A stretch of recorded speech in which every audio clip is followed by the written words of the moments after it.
want to shoot a dope music video at 50% discount? 50% discount? Yeah, 50% discount. Bougie down to Television Nigerian with world-class equipment and a badass expert crew. Oga, face your camera now. Shh. Shh. Continue. Where was I? Everything extra. Carolina, you bad. Hurry up.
Hello viewers and welcome to Daybreak Africa. I'm going to be your only host this morning.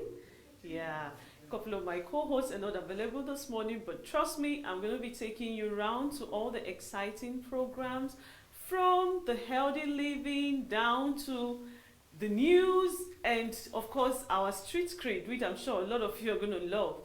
But before now, we're going to be talking about a couple of things that made headlines this morning.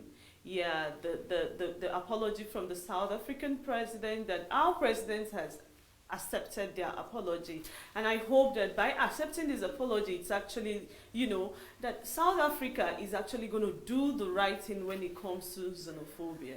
And it seems like we're running down through the economic week today. Yeah, because the president has appointed his Economic Advisory Council headed by Professor Salani, and also the finance minister came out to say that the government, the administration is planning to have a 30-year economic plan. This she said ahead of the briefing for the 25th Economic Summit. So we have a lot of economic thing going on this week. It seems like the president, on this his second term, is going to really deal on economic issues. You know, considering the recession we had. So I felt by him appointing this economic advisory, he's planning to take us to a different level of development this time around. We have a couple of things that we're going to be bringing to you this morning on Daybreak Africa, and like we always do, we are reaching you live from Television Nigeria, Guzape Hills, Abuja. But right now, we'll be going straight to the AM News, where Priscilla is on standby to give us the headlines. Stay with us.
Good morning and thanks for joining us on the AM News. I am Priscilla Iworm.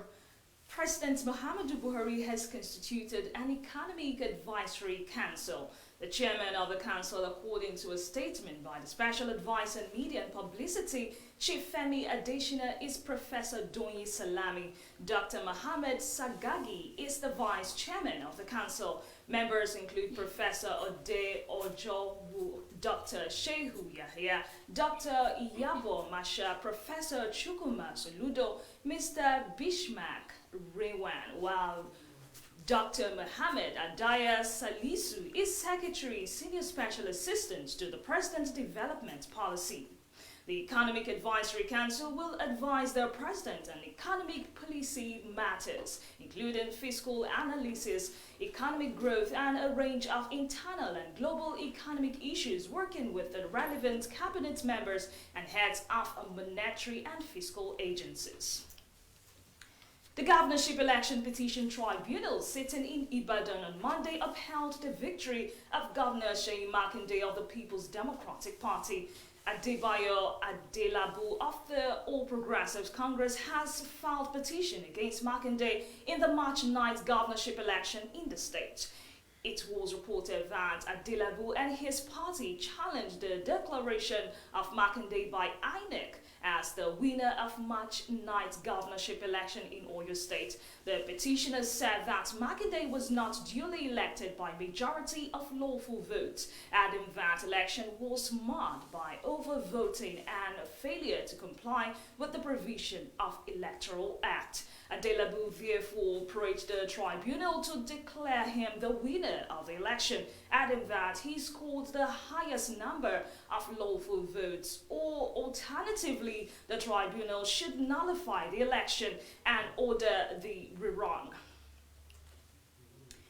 A body of an 80-year-old woman, Hannatu Kefas, who had been missing for several days, has been recovered Her corpse, which had decomposed, was discovered at her farmland on Saturday and buried there immediately. An in-law of the deceased, Kadimo Dani Shaku, told reporters that the octogenarian peasant farmer had left home for her farm in Kode village, Kami Lamido, local government area of Taraba State. He said Hanatu Kefat was murdered by unidentified ritualists. Ishaku also alleged that the private organs of the deceased, including her eyes, had been removed. But police spokesman David Nisan, who confirmed the report to the nation, said the incident was still being investigated, so he cannot say miscreants or ritualists were behind Hanatu's death. And that's all in the AM News. Thanks for watching. I am Priscilla Iworm. The business news is up.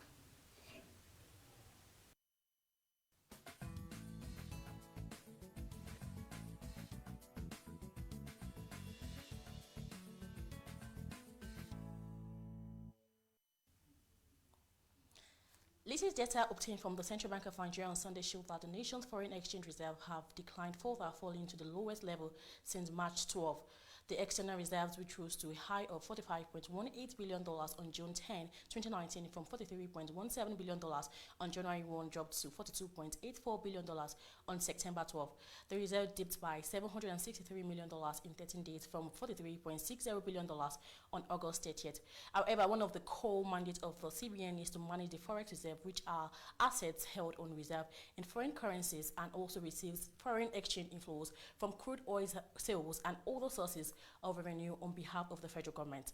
The Managing Director, Chief Executive Officer of Financial Derivatives Company Limited, Bishmark Run, had predicted in a written presentation that the external reserve would fall to $42 billion this month owing to lower oil price. According to him, the possibility of Nigerian facing a fiscal shock is high if oil prices slide below $55 per barrel. The Minister of Power, Sel Mama, says the administration of President Muhammad Buhari will deliver uninterrupted power supply to Nigerians before the end of its tenure.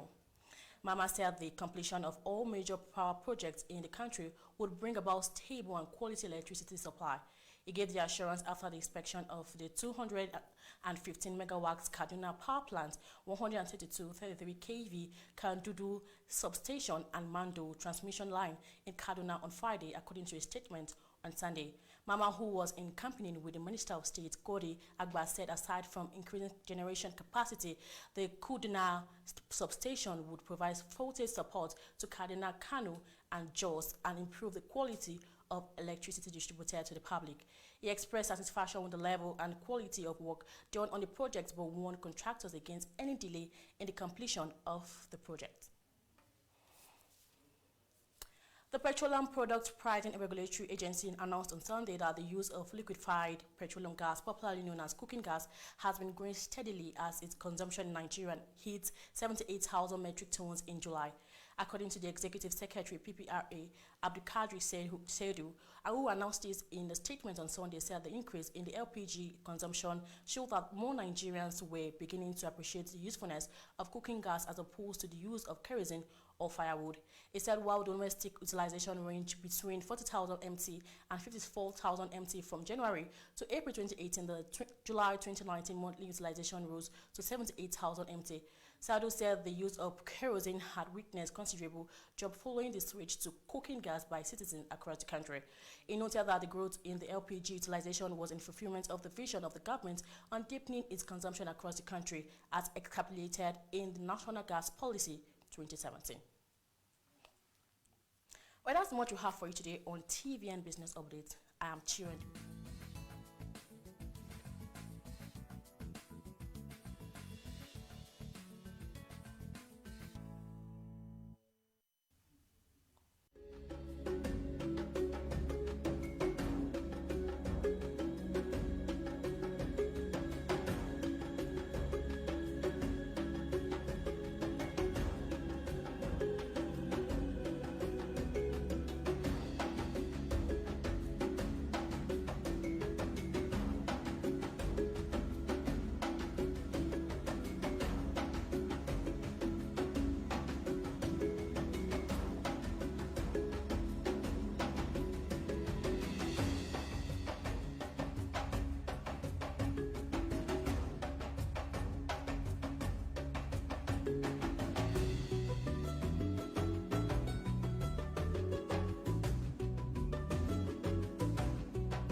Thank you so much, Uche. So I beg your pardon. Thank you so much, Priscilla, for that AM news report.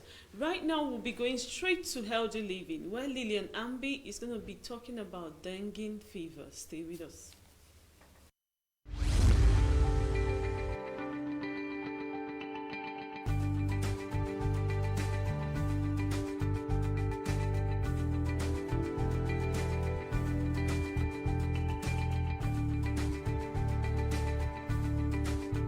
Welcome to another episode of Healthy Living. Today I'll be talking on dengue fever. Dengue fever is a painful, debilitating mosquito-borne disease caused by any one of 4 closely related dengue viruses. Those viruses are related to the viruses that causes West Nile infection and yellow fever. An estimated 400 million dengue infections occur worldwide each year, with about 96 million resulting in illness. Dengue fever is transmitted by the bite of an Aedes mosquito infected with the dengue viruses. The mosquito becomes infected when it bites a person with dengue virus in their blood. Symptoms of dengue fever. The symptoms usually begin 4 to 6 days after infection and last for up to 10 days, include sudden high fever, severe headaches, pain behind the eyes, severe joint and muscle pain, vomiting, skin rash which appears 2 to 5 days after the onset of fever. Sometimes the symptoms are mild and can be mistaken for those of the flu or another viral infection. Younger children and people who have never had infection before tend to have milder cases than older children and adults. However, serious problems can develop. These include dengue hemorrhagic fever, a rare complication characterized by high fever, damage to lymph and blood vessels, bleeding from the nose and gums, enlargement of the liver, and failure of the circulatory system. The symptoms may progress to massive bleeding, shock, and death. People with weakened immune systems, as well as those with a second or subsequent dengue infection, are believed to be at greater risk for developing dengue hemorrhagic fever. Treatment for dengue fever. There is no specific medicine to treat dengue infection. If you think you may have dengue fever, you should use pain reliever with acetaminophen and avoid medicines with aspirin, which could worsen bleeding. You should also rest, drink plenty of fluids, and see your doctor. If you start to feel worse in the first 24 hours after your fever goes down, you should get to a hospital immediately to be checked for complications. Preventing dengue fever. The best way to prevent the disease is to prevent bites by infected mosquitoes, particularly if you are living in or traveling to a tropical area. This involves protecting yourself and making efforts to keep the mosquito population down. In this 2019, the FDA approved a vaccine to help prevent the disease from occurring in adolescents aged 9 to 16 who have already been infected by dengue, but there currently is no vaccine to prevent the general population from contracting it. So if you become sick after traveling to a tropical area, let your doctor know. This will allow your doctor to evaluate the possibility that your symptoms were caused by dengue infection. That's the much we have for you on Healthy Living today. Hope you learned a lot from it. Join us tomorrow for another interesting topic.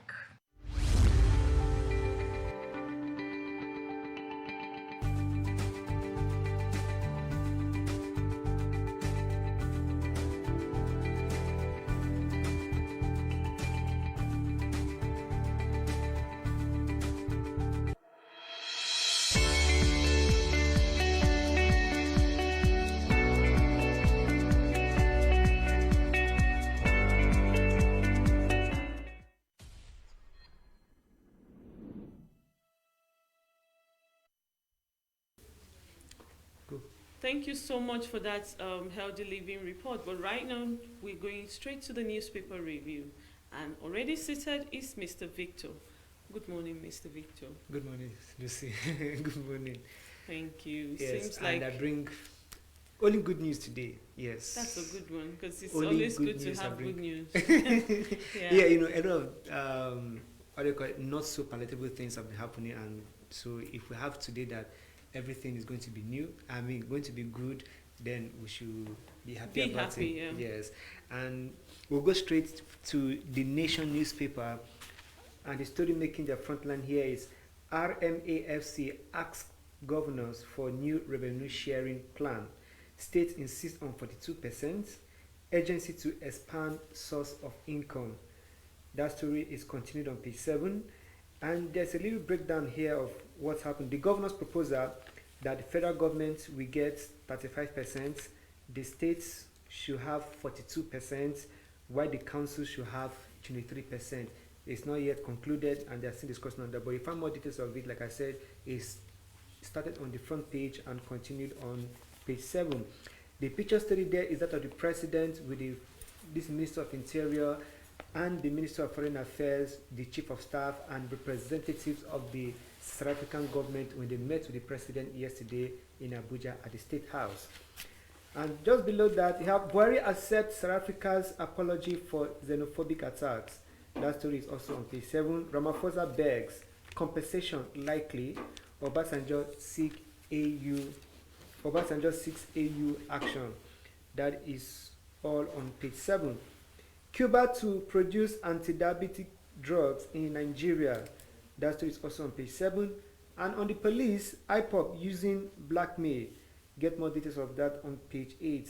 And then the world richest man is saying something about Nigeria, and he said he has a wish for Nigeria to by Bill Gates. SDG reports inside. You'll find it, all of this on page 2. Wadumen, military police tango over trial. Report creates row. That story is also on page 7. It seems page 7 is loaded today on The Nation. Workers for strike over minimum wage. Negotiation deadlocked. That is on page 40 of The Nation newspaper, and that is all that is contained on the front page of The Nation newspaper for today. Wow, fully loaded. Yes, it is. And it seems page 7 is getting most of the juicy news for this day. Yeah. So if you grab The Nation newspaper for today, maybe you just want to go and start your reading from page 7 of the and paper. This Ramfac Yes. coming to ask the governors to come up with a new revenue sharing plan. Why would they ask the governors? Is it not them? No, it's a conversation. So like they have been requesting for a new sharing formula to go past what they have been having so far, and I think that is why they want to say, okay, governors, bring your own sharing formula. Yes, but the governors are saying that they've submitted a formula before now. They've submitted a formula. Why don't the revenue use that first before requesting for them to come up with something? Perhaps they want to start on a clean bill. So say, okay, now we are more serious about adjusting this sharing formula. So bring your own proposal. Let this federal government bring its own proposal, and then we'll see how it goes. But then when you still look at what the governors are still proposing, you will know that definitely they will bring a proposal that will favor them, which means 40% of whatever money is being made should go to the state, 35% should go to the federal government, and 23% should go to local government, and all of that. But this revenue allocation thing, we've had issues where states come out to say their governors, to corruption and things like that. How do they actually monitor this revenue allocation? When they allocate it to state governors, is there a way that the commission itself monitors the allocation? It doesn't. It doesn't. The lesson RMFSC is just responsible for making sure that what everybody is due to particular state tiers of government and agencies get to them. They don't monitor it. I think that's why we have the ICPC and the EFCC. Yeah, so I think they are more saddled with their responsibility than RMFSC. And another thing about this revenue thing that I've always wanted to ask is, it seems like most governors just sit back and wait for this allocation to just come. Some of them don't generate, they don't generate income for their state. You find out a lot of governors are just sitting by waiting for the end of every month to get their whenever the allocation comes, and then they don't generate income for the state. Because I feel that's why some governors will come out and say, you can see what they are saying there, that the workers, the strike, the payment of minimum wage, it's going on a deadlock now. Yes. And then some governors are practically saying they don't have the money, but they get allocation from the federal treasuries. You see, I don't really, okay, I shall put it this way, but in other sense, you are right. The kind of system that we run have made states to become lazy, to become uninventive. Most states are not innovative in trying to make money for themselves, except some states who are commercially viable. Those are the ones that are a bit self-sustainable. So we talk about states like Lagos, Port Harcourt, Kano are getting that. Kaduna So that is moving. Then you look yeah. at Abia, also Onitsha, Imo. There are also a lot of these states that have few commercial activities going on. They can survive. And when you look at it, that I'll also say, let's have this discussion between a socialist economy and a capitalist economy. Now, if you favor a socialist economy, that is when you prefer the kind of system that we run. Here. Let everything be run from the federal government. You make the money and then you share it to the state. But if you favor a capitalist system where you know competition is healthy for the economic growth, then you will realize that most of this revenue, in fact, that is why restructuring, some people are going to advocate for restructuring. Let states go on and start generating their own revenues and know how to do. Let them not be looking out for to government. So when you look at it, it makes a lot of states lazy. I always keep giving these examples. Most of the affected states, in terms of weighing of salaries, like Oshun, Kogi, Benue, Imo, and all of this, these people don't make money. These people, their overhead costs, their recurrent expenditure is more than what they earn, both internal generated revenue and the allocation they get from the federal government. So in the case of, for example, Ekiti, Oshun and Benue, once they have made their own monthly revenue, they still need additional 2 billion to cover overhead costs. This is not capital expenditure. Wow. So the same thing with Imo, as at the time of this erosion of culture, they will need about $1.65 billion extra for them to cover overhead costs. So they can't obviously apparently pay salaries. They are going to owe those salaries. And then you look at Kogi. Kogi is just about the same. What they even make monthly is a fraction of what they spend as a recurrent expenditure, overhead expenditure. So they also need a large chunk of money. And how do they get these things? They have to go and borrow. And that's why you see states like Oshun, Kogi, Benue, they are heavily indebted. Yes, they are not as indebted as Lagos, but in the case of Lagos, you understand, a larger population, more commercial hubs, so they need more money to do a lot of things. And there is that possibility that they are going to pay back that money. But Oshun, Ekiti, Imo, and the other states on the fringes, then there's nothing. Yeah. Wow. Okay, let's go. So maybe you help me with the People's Daily. Yeah. Yeah. Okay. The People's Daily is talking about the xenophobic attacks. Ramaphosa apologizes to Nigeria as 320 more Nigerians return today. The full details of this is continued on page 5. And we have the picture story there of the president and Mr. Jeff Ramdebe as special envoy from the president, Cyril Ramaphosa, from South Africa at the State House yesterday in Abuja. And below the picture story we have southern states may experience more floods. This is by agency. Want to find out more? Go to page 4.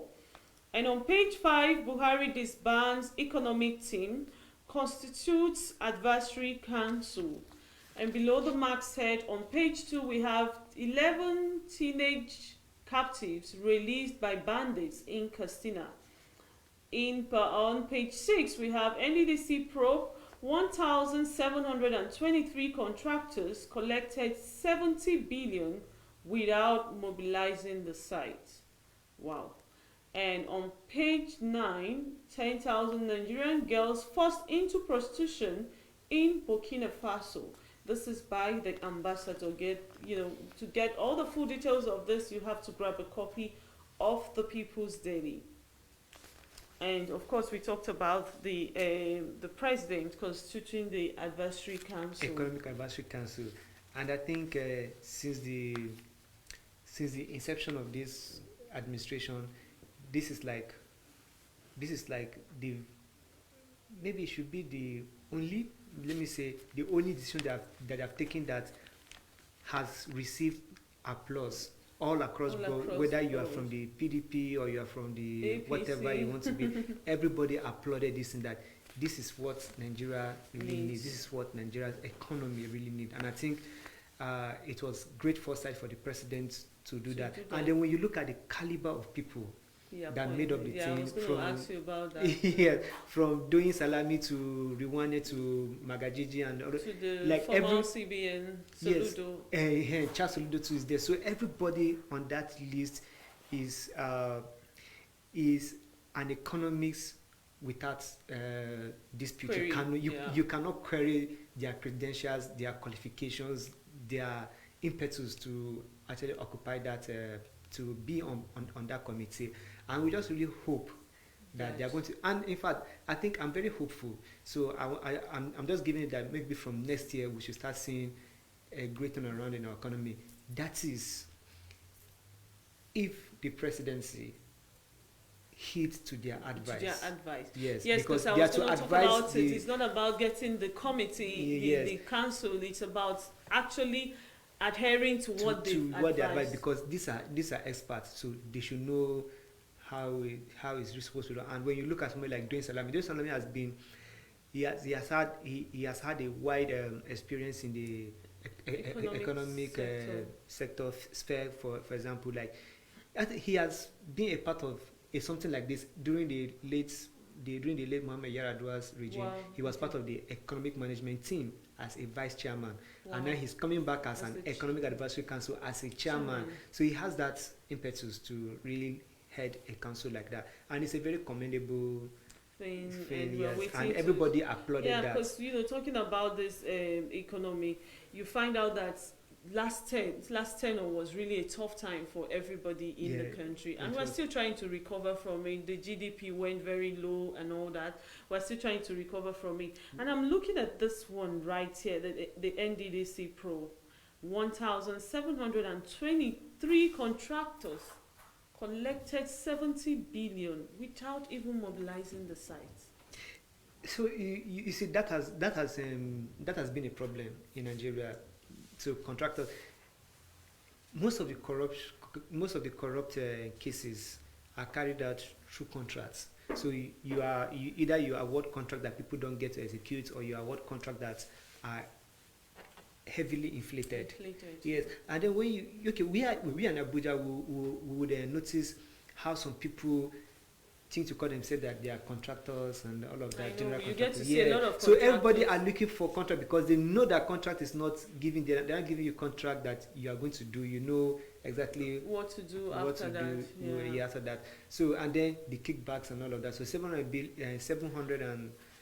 And this thing, my problem with this NDDC is Niger Delta. Yeah. You find out that a lot of people, a lot of communities will come out to say, oh, this thing is not done for us, this thing is not done for us. How do they actually monitor these contractors? Because I feel in a particular commission, getting about 1,723 just projects from NDDC projects not executed. It seems like they are not even executing anything in the first place. So you see, it's one of the things that people are getting contracts. People get contracts. They don't get it in the sense of say, I have a responsibility to carry out this contract. They look at it as a reward or as a favor being done to me. And again, you know how some people will get there and then they want to give up contracts to their cronies, to their friends, as appreciation, as a reward for whatever support that they might giving them. And this is just NNDC. So how can we look at NNPC? How can we look at the NEDC, the West and Northeast Development Commission, because that has, before the NEDC, they had Pine under President Goodluck Jonathan, and they had PCNI under President Buhari, who were doing the stuff like NEDC are supposed to be doing now. And these same kind of activities that you are seeing now in NEDC also were being carried out in both Pine, PCNI, and we don't know if it's going to continue under NEDC as well. Wow. And another one that struck me there, is this 10,000 Nigerian girls forced into prostitution in Burkina Faso. And it's not just Burkina Faso. NAPTIP have been quite working. I think that is one of the government agencies that we need to give really that have been doing. And it's in Burkina Faso, and they are also in Mali. Of girls of this same nature, they're also in Mali. Like when you go to Malabu or Senegal, there are a lot of them. So Guinea, Mali, Senegal, all those. yes. So there are a lot of Nigerian girls who are forced. And then we look at 10,000 When you say 10,000 are forced in a particular country, that is a huge number. So much. It's. I think the truth is that when it comes to all this teenage prostitution, my take on it is that parents really need to get up and doing. Because as much as these people are taking outside the borders, I feel some of their parents have actually not taking their full responsibility as parents. Because I feel for someone to take your teenage child out of the house.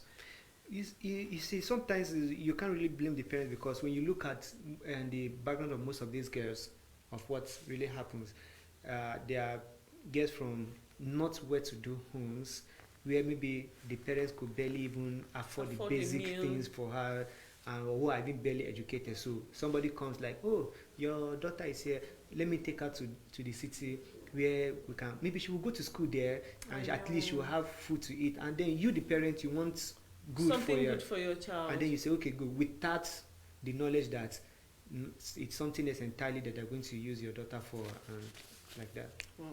Yes. Okay. And as for the flood, I think people really need to be very careful of the flood. Like today, there is going to be heavy rainfall, as we saw at the weather forecast. Yeah, because it's saying that the southern states may experience more flood. Yeah, I hope people in Lekki, Lagos, VI axis, because it really weighs really down on that. Rain in Lagos today is going to be heavier. Wow. All right, let's move on to the Daily Trust. And the story making the headline here is Buhari replaces Osibanjo-led economic management team. Salami Solodu Ojowu Shagaji in new council. That story is started on the front page and continued on page 5. The picture story there is stood out of the president and a representative from the South African government at the State House yesterday. Below the masthead, I pay $15,000 to secure my daughter's release. This is Ado. And that is on page 3, a very sad story of a teenage girl that was kidnapped in Abuja on the 15th. Yes, wow. And the father had to pay $15,000 in bitcoins, not cash, not transfer. Wow. Bitcoins. So it seems like they are learning a different way of... Xenophobia. South Africa apologizes to Nigeria. That story is on page 8. Power sector crisis rages with 65.9 billion naira consumers' debts. And that story is also on page 17. And just below the picture story there, government key village head in play 2. That's on page 33. Yobe retreat to boost agri, create jobs. This is from the governor Boni, and that story is on page 12 of Daily Trust. Yes. We'll go straight to the Vanguard. All right. And then the screaming headlines: Ramaphosa apologizes. Special envoy says more than 50 arrested over attacks. Federal government urges governors to integrate returnees. Another batch of 320 arriving today. Obasanjo rise Butalazi asks Nigerian orders to report South Africa to African Union. South Africa official accuses Nigeria of overreacting to attacks. Wow. Issue of compensation for discussion October 3rd when Buhari Ramaphosa meet. The story of this is continued on page 5. And we have the picture story there of the president and a couple of dignitaries and the envoy from South Africa yesterday at the State House in Abuja. Mazari kidnapping banditry can be cancerous, consume Nigeria. If you want to find what the if is, you can get the full details on page 7. And on page 8, IGP says FCT safe, secure as kidnappers adopt lecturer for orders. And below the picture story, oil price to rise further as Yemen threatens another attack on Saudi Arabia. The full details of this is continued on page 9. And on page 8, federal government plans 30-year economic development plan. This is by the finance minister. Says new VAT to aid new minimum wage implementation. And on page 35, over 100 local governments in 33 states affected by flood. This is by NHSA. And below the max, above the masthead, I beg your pardon, we have Soludo Rewane Doi Salami make new economic advisory council. The full details of this is continued on page 9. Infractions, SEC asked investors to utilize whistleblowing policy. This is continued on page 19. And a bit of entertainment there. I don't get enough credit for my work. This is by Adekunle Gold. You can get the full details on page 11. And that's about what we have on the front page of the Vanguard this morning.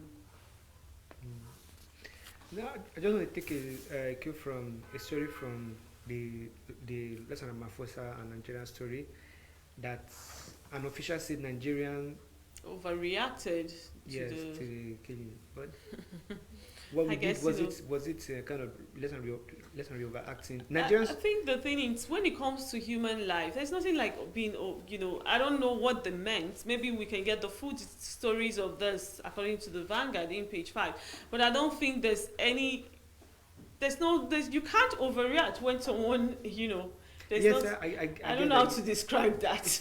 It's not possible to, because when you're looking at the events that happened and you see that it is not the first time it has happened before. And it's happening again, and you're then again, when you start listening to the statement that some of the people were making, in fact, I didn't really think that we reacted, because here in Nigeria, when people wanted to react, we sent out the police, who did a very good job in making sure that there was no breakdown of law and order.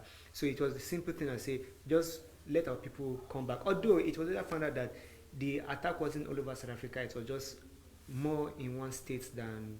Either way, there was an attack, And then the finance minister is coming saying that they are planning a 30-year economic plan. I think this is. And I think that is what we have been looking for. That Nigeria we don't have a national plan, something that it's agreeable that even when government change hands, we can always abide by that plan, as long as we know it's a sustainable plan. It might not need entire overhauling, maybe as time goes on, because things change, the world is dynamic. So maybe a little tweaking to fit the needs, the necessities of that period, but not to overhaul it entirely. So I think we need a national plan. If we're going to have a 30-year, I hope, because it's going to help even actually for business people. One of the major issues we've had over the years is someone comes, sets up a business, another new government comes, scraps it out, and that becomes people losing their investments and things like that. So I feel if the finance minister, if the planning, they actually come up with this, it's really a welcomed development. Hopefully, I think that's all I have for the newspaper review for today. Oh, really? Yes. Is it finished? Yeah. We are done for today. I thought we have more. I was actually looking forward to more. Thank you so much, Mr. Victor. And for our viewers at home, like we always say, a newspaper a day drives away ignorance. So go to the newspaper stand and grab a copy now. And you can also get some of these newspapers online too. I think it's online too. So go get your information, because I think information is key. Very important. And learn not to pass the wrong information around, because that's also important. Right now, we're going straight to the News Across Africa, where we'll bring you the things happening around us. Stay with us.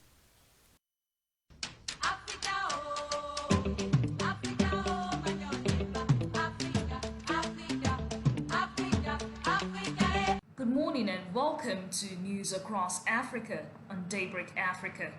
The red carpet will be rolled out this afternoon for 4 days to welcome the new Congolese President Felix Antoine Tshisekedi Tshilombo on an official historic visit to Belgium. Tshisekedi is the first president of the Democratic Republic of Congo to visit Belgium since 2007 within the framework of the normalized relations between DRC and its former colonial power. The Congolese head of state and his suite of 100 people will be welcomed in the afternoon at Melsbrook Military Airport by Deputy Prime Minister, Minister of Foreign Affairs and resigned Minister of Defense Didier Reynders. Prime Minister Charles Michael will then receive the Congolese delegation for a working dinner at Lambermont in Brussels. The official part of the visit will take place on Tuesday at the Egmont Palace for a first meeting with federal government key members. The Congolese president is expected afterwards at the Federation of Belgium Enterprises for the implicit signing of agreements with the private sector by the Chamber of Commerce, Industry and Agriculture, Belgium, Luxembourg, Africa, Caribbean, Pacific at the Gallic Circle. At least 6 Cameroonian troops are reported dead following a wave of fighting with Boko Haram terrorists in the Central African state's northern border with Nigeria. The attacks followed a visit in which Cameroonian's Chief of Defense Staff declared his military had drastically reduced Boko Haram's ability to attack. Dingu Issa, a 56-year-old trader, said he escaped with 3 of his family members from the Cameroonian village of Suram that shares a boundary with Lake Chad to the Cameroonian town of Kuseri after dozens of Boko Haram terrorists attacked their location, shooting indiscriminately. He said the terrorists killed so many, torched dozens of houses and food items, stole goats, sheep and money. He said many people are fleeing because the terrorists have shown that they can strike at any moment and escape through the porous borders. The attackers also left with huge amounts of ammunition and weapons. The military has confirmed there were attacks but did not say how many troops were killed. It said, however, the attackers suffered heavy casualties. Mecca said after the fresh attacks, they have taken additional security measures to protect the population. He said troops have been redeployed. And that's all in the news across Africa. Daybreak Africa continues shortly.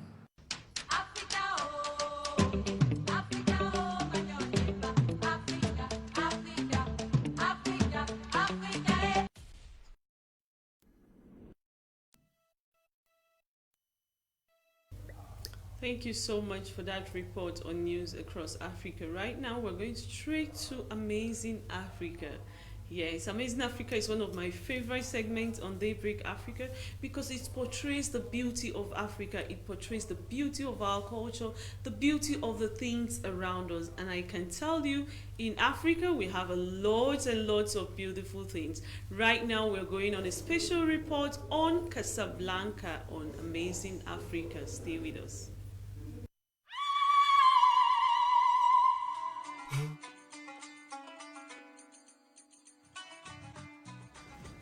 The tone is set in Casablanca City, which also means White House. The capital is full of diversity, from architecture to the people, and also traffic. Karam, a professional guide, does not contradict. Known as the first Moroccan city, Casablanca is a glittering gem where various architectural styles, influenced by the different immigrants in the country's history, converge. The narrow streets in Medina conceal houses built inwards. All parts are built in pure Arab Berber style, leading to the Mohammed Berber Palace, one of the central points of the ancient city. Right here in the open streets, a carpenter gets to work, alongside other attractions in the city. From here, this house seems small, but this door, once opened, reveals the grandeur of traditional Moroccan charm.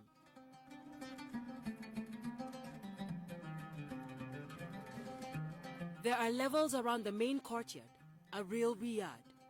The top floor terrace is shelter for the women of the house.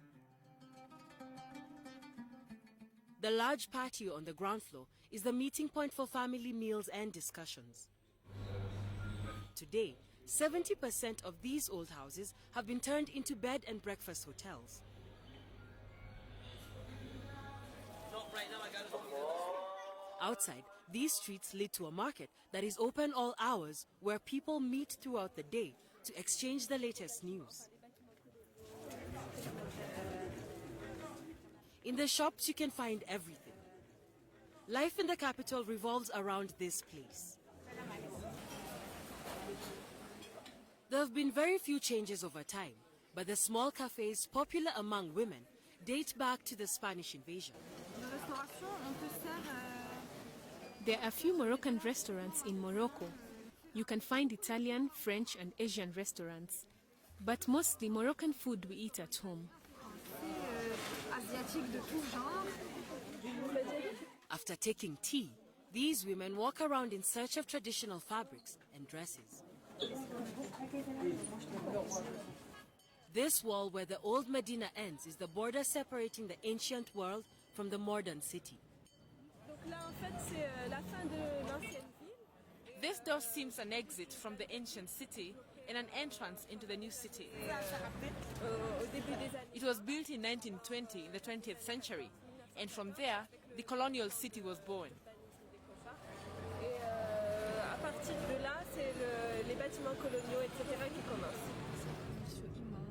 If the Lyoté colonial style is still present, it is now combined with new buildings and new infrastructure, such as the high-speed train station and the tram, because Casablanca's architecture is changing at a dizzying speed. Far from downtown along the Corniche rocks, malls tempt buyers with all the goodies, like the Morocco Mall, which is the largest in North Africa. The giant complex houses all major global brands. 2 million foreign visitors come here each year to benefit from low prices and discounts.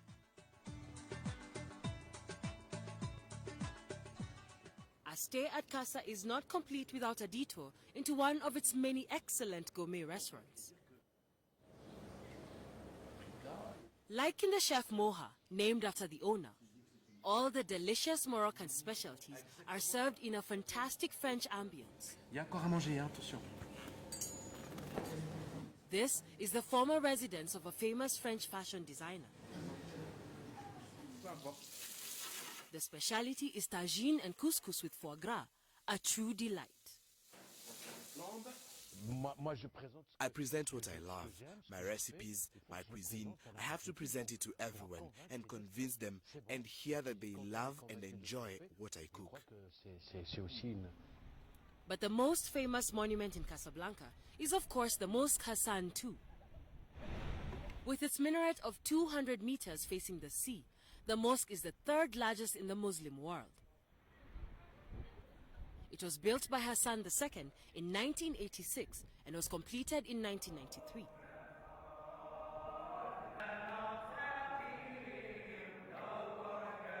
The lover of traditional religious music can find happiness in the small mosques where Sufi melodies are played.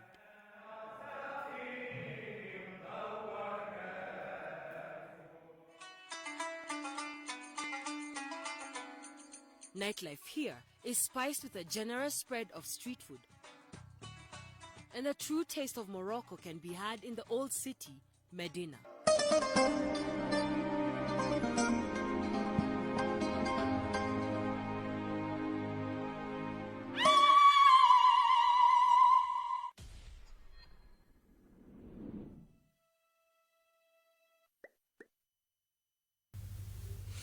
Beautiful, amazing Africa and beautiful Casablanca Day. So now you know, at least you have one of the beautiful places to visit if you're coming to Africa. And like I told you at the beginning of the show, we're going to be having lots of exciting things today on Daybreak Africa. And our reporter is on the street to get us the street cred. We're going to be having fun today on... Let me not keep you waiting. I'm taking you straight to the street cred where we have our reporter on the standby. Stay with us.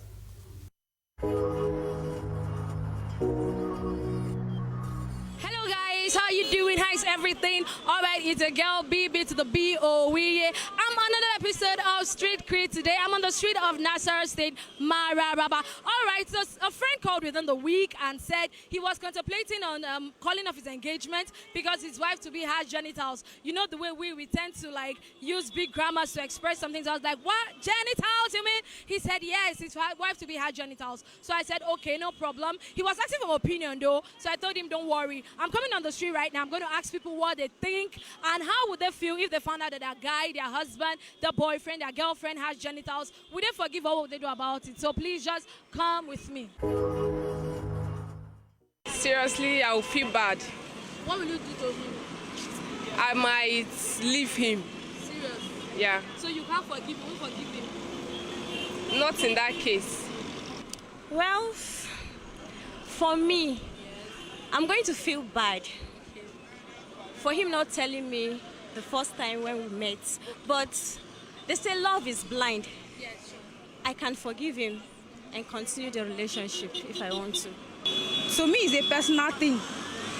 And then if the love is too strong, maybe I might try to like condo. But if I feel like maybe even from time it was not somebody I was thinking I could not end up my life with, I'll walk away. If I find out that my wife is having an genitalia, yeah, I will feel bad because the husband I don't have, where does he get it from? I'll love you! Yeah? So you won't forgive or anything? No, I'll forgive her. I will take her to a clinic for treatment. Okay. Yes, because I love her. I will treat her. Sure. Okay. Yes. Okay. But you'll not be happy with that? Somehow, partially, but I might be. Because she should have told you. Yeah, she could have confided with me, let us know, then reason together as a family. If I discover I woke up on the day and I discover that my girl is chasing over, having an affair over another guy. No, I didn't say having an affair. I said she have genotype. Genotype. Genotype. It's something in the body. Okay, he had genotype. Well, I'll go for rehabilitation. For proper treatment. You are in complete. You mustn't just grow angry. Yeah, it's painful actually. It's painful, but the easiest thing to do is you guys together work on it.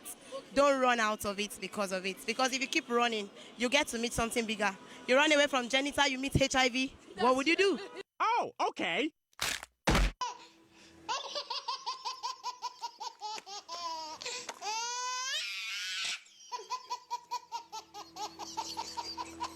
If I notice that my guy has genotype and that he did not tell me before then, so what I'll do is that, for me, what I'll do is that I'll leave the guy. Okay, just stay calm. And I'll say it's over. That is awesome. I won't forgive him because if we continue in that relationship, that time I may end up having some disease that is inside him. Well, looks like it's just you and me, Shadow. I am Purpose by name. When you find out that your spouse are genotype is simply the same with your own, what you need to encourage the person, not to candlelight the person by leaving him or her. Because I have recently a friend that our fiancé have the same genotype. Okay. So she break up. And I told her it's not good. Just break up because relationship have already started. You don't need to just break it off. But you need to encourage the person, if not that, to take the person in the hospital and there will be medication given to the person so that he can be able to will not bring out sickle cell or to bring someone that will be a sickler. If it was treated, I think that could be a very good idea than to avoid the person. You will treat and forgive? Yes, because I have so many of them that their children are sickle cell. Oh, finally! Now I can get myself to the... Uh-oh!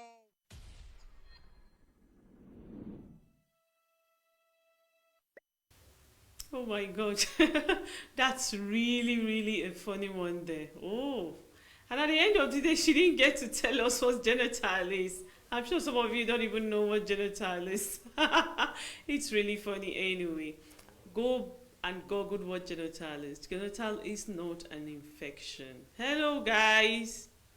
Anyway, right now we're going straight to the Fashion Week, where we have our own Tiwa cousin stay in the New York Fashion Week. Uchechi Nlemuwa is there to feed us on that. Stay tuned.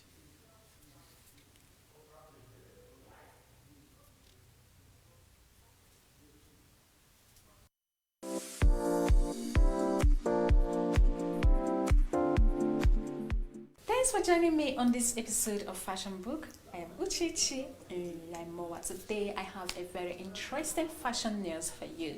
Just sit, relax. I will be right back.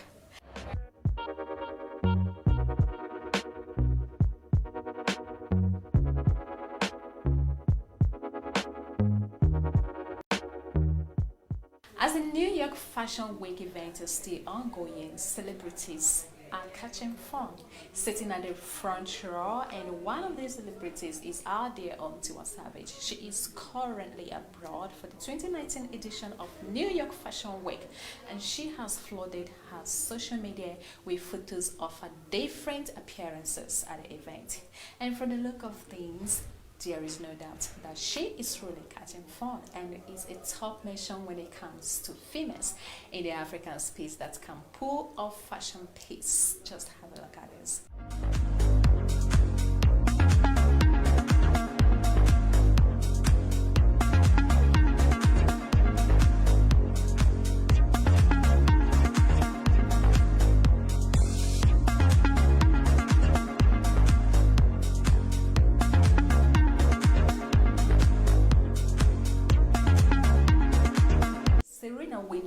Wins New York Fashion Week, and she walks runway with her adorable daughter. That's very amazing.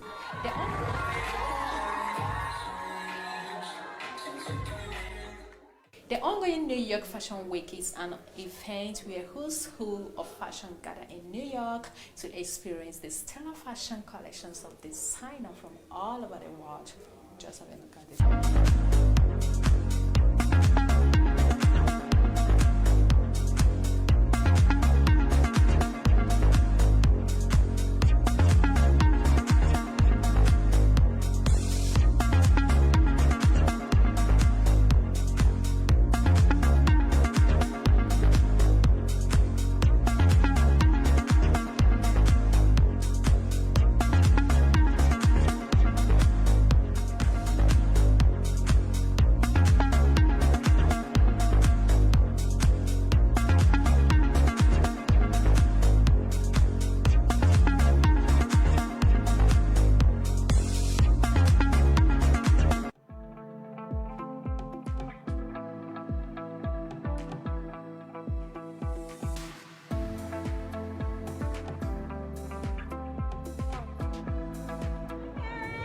On your right there. Look to your right. There we go.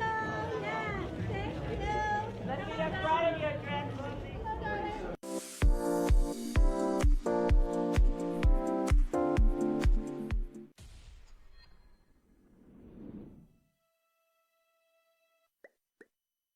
Thank you, Uchechi Nlemuwa, for that update on Fashion Week. And looking at the team, it seems like we have a couple of floral, beautiful colors, and of course, you know where beautiful colors is coming from. Of course, it's Africa. So get your own beautiful color. For those who love fashion, go to our website, listen to Uchechi, and get all the fashion tips and the floral and trending things on the fashion runway this week. That brings us to the end of this edition on Daybreak Africa. Yeah, I'm missing you guys already, but I'll be back same time tomorrow to bring you the exciting and lovely and, you know, beautiful, happy programs that we always bring to your table, like the street cred. That really got me laughing. I was laughing all through that, you know, cred. But we will be back same time tomorrow with another beautiful episode. Do not forget, you can always leave your comments and follow us on all our social media handles. And of course, you can always go to our website, so we have updates on the news and trending, you know, programs that are coming up from the government and a couple of things. Just go to our website And always leave your comments too. You can leave your comments too on our website. We'll be back same time tomorrow. I am Lucy Ora, and have a beautiful week ahead.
Your body bang, bang, your body bang, your body bang, bang, your body bang, your body bang, bang, your body bang, your body bang, bang, your body bang, your body bang, bang, your body bang, your body bang, bang, your body bang.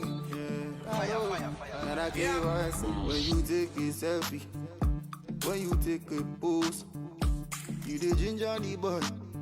Every time you bend the low, come on girl when you take a selfie. When you take a pose, you the ginger the boy. Every time you bend it low.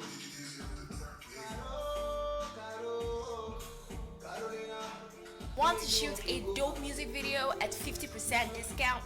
50% discount? Yeah, 50% discount. Bougie Down to Television Nigerian with world-class equipment and a badass expert crew. Oga, face your camera now. Shh. Shh. Continue. Where was I? Everything extra. Carolina, you bad. Hurry up.